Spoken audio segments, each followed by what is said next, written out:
taariikhda garsoorka hore ee Soomaaliyeed ummad waxa lagu gartaa dhaqankeeda waxa ay dambi u taqaan iyo hadduu dhaco sidee ugu garsoortaa dadkeeda. taariikh ahaan garsoorka Soomaalida intuu gumeystaha imaan wuxuu ahaa mid aad u heer sareeya.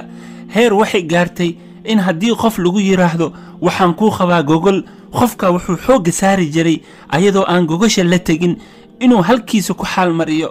garsoorayaashu waxay ahaayeen kuwa bulshada ku kalsoon tahay oo ka soo dhexbaxa ayadoo la tixgelinayo aqoontooda iyo cadaaladooda.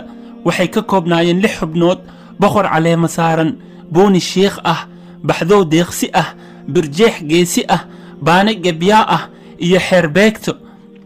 waxay ku noolaayeen nidaamka tolka loo yaqaan ama dababka. tolkana ogow iyo qabiilka aad ay u kala duwan yihiin. Soomaalidana waa isku khaldaan. tolka waa bulsho isku xiran oo wadaaga degaan oo ceel iyo carshin ka dhaxeeyo, beer iyo badba wadaago, xukun iyo xeerna ay wada dhigteen ka dhaxeeya. danahooda guud ay isku mid yihiin, ma midayso dhalasho, waxaa mideeya kaliya degaan iyo xukun. dababka iyo tolalka waxay isula xiriiri jireen waaga siday isku ood wadaag u yihiin. waxaana guud ahaan ka dhaxeeya 3 qodob oo ah in haddii cadow dibadda kaga yimaado inay isu soo gurmadaan, hadday abaaro dhacaanna inay isu soo gurmadaan, sidoo kalena hadday dhexdooda dagaalo ka dhacaan midka kale inuu dib u heshiisin u sameeyo. kitaabka taariikhiga ah ee loo yaqaan futuuxul xabasha oo ka hadlaya guushii Axmed Gurey uu soo hooyay waxay qiraysaa in nidaamkan uu u suurageliyay Axmed Gurey inuu guuleysto. kitaabkan wuxuu sheegayaa meelihii Axmed Gurey lagu soo gurmaday.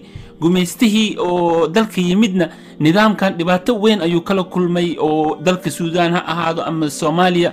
sidoo ku burburiyeen muuqaal kale ayaan ku sameyn doonaa hadduu Ilaah yiraahdo. waxaa lagama maarmaan ah in garwadeennada Soomaaliyeed ee maanta ha ahaado garwadeennada siyaasadeed, garwadeennada dhaqaalaha, garwadeennada fikirka iyo aqoon-yahanada inay ka bartaan awoowayaasha Soomaaliyeed garsoorkoodii fiicnaa ayna khudwad ka dhigtaan hadduu Alle yiraahdo. waa walaalkiin Baasi Busuri.